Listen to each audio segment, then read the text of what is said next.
प्रणवानककोमुखाः सहसैवाभ्यहन्यन्त सशब्दस्तु मुलोऽभवत् ततः श्वेतैर्भयैर्युक्ते महति स्यन्दने स्थितौ माधवः पाण्डवश्चैव दिव्यौ शङ्खौ प्रदध्मतुः पाञ्चजन्यं हृषीकेशः देवदत्तं धनञ्जयः पौण्ड्रं दद्मौ महाशङ्खं भीमकर्मा मृगोदरः अनन्तविजयं राजा कुन्तीपुत्रो युधिष्ठिरः नकुलः सहदेवश्च सुघोषमणिपुष्पकौ काश्यश्च परमेश्वासः शिखण्डी च महारथः धृष्टद्युम्नो विराटश्च सात्यकिश्च पृथक् सघोषोधातराष्ट्राणां हृदयानि व्यदारयत् नभश्च पृथिवीं चैव तुमुलो व्यनुनादयन् अथ व्यवस्थिताश्रान्तपिध्वजः प्रवृत्ते शस्त्रसम्पादे धनुरुद्यम्य पाण्डवः योद्धुकामानवस्थितान् कैर्मया सह योद्धव्यम् अस्मिन् रणसमुद्यमे योध्यमानानवेक्षेऽहं जयेतेऽत्र समागताः धार्तराष्ट्रस्य दुर्बुद्धेः युद्धे प्रियचिकीर्षवः सञ्जय उवाच एवमुक्तो ऋषिकेशः गुडाकेशेन भारत सेनयोरुभयोर्मध्ये स्थापयित्वा रथोत्तमं भीष्मद्रोणं युयुत्सुं सौमस्थितं सीदन्ति महगात्राणि मुखं च परिशुष्यति गाण्डीवं संसदे हस्तात् त्वच्चैव परिदह्यते न च शक्नोम्यवस्थातुं भ्रमतीव च मे मनः निमित्तानि च पश्यामि विपरीतानि केशव न च श्रेयोनुपश्यामि हत्वा स्वजनमाहवे न काङ्क्षे विजयसंवादे अर्जुनोऽध्यायः सर्वधर्मान् परित्यज्य मामेकं शरणं व्रज अहं त्वा सर्वपापेभ्यः मोक्षयिष्यामि मा शुचः। ॐ श्रीपरमात्मने नमः। अथ द्वितीयोऽध्यायः साङ्ख्ययोगः। सञ्जय उवाच सर्वथा कृपयाविष्टम् अश्रुपूर्णाकुलेक्षणम् विषीदन्तमिदं वाक्यम् उवाच मधुसूदनः।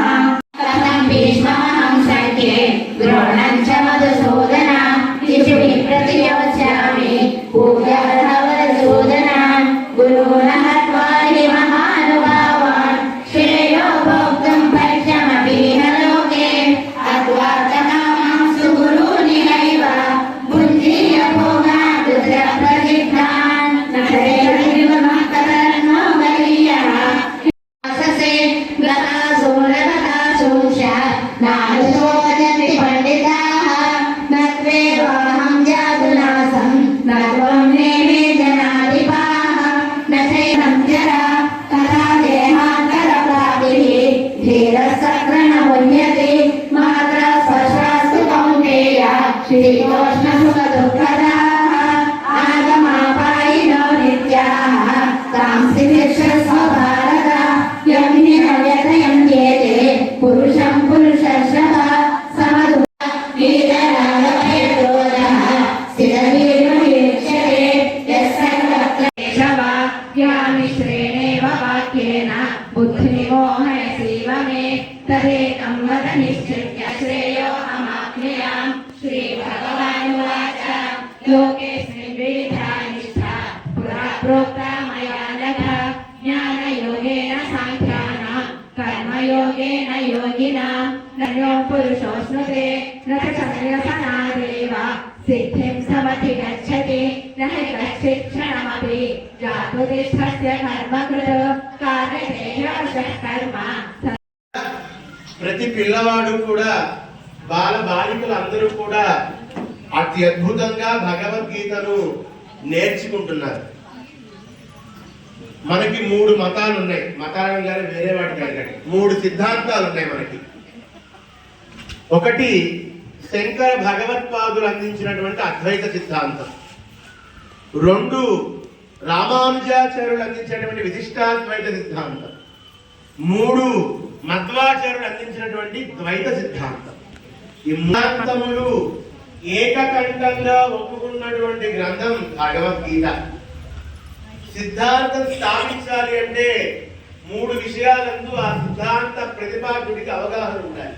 దాంట్లో మొట్టమొదటిది భగవద్గీత, రెండవది విష్ణు సహస్రనామం, మూడవది బ్రహ్మసూత్రాలు అనేటువంటి ఈ కర్మణః యజ్ఞార్థ కర్మణోన్యత్ర లోకోయం కర్మ బంధనః తదర్థం కర్మ కౌంతేయ ముక్త సంగః సమాచర సహ యజ్ఞాః ప్రజా సృష్ట్వా పురోవాచ ప్రజాపతిః అనేన ప్రసవిష్యధ్వం ఏషవోస్విష్ట కామధుః దేవాన్ భావయతానేన ते देवा भावयन्तु वः परस्परं भावयन्तः श्रेयः परमवाप्स्यथ इष्टान् भोगान्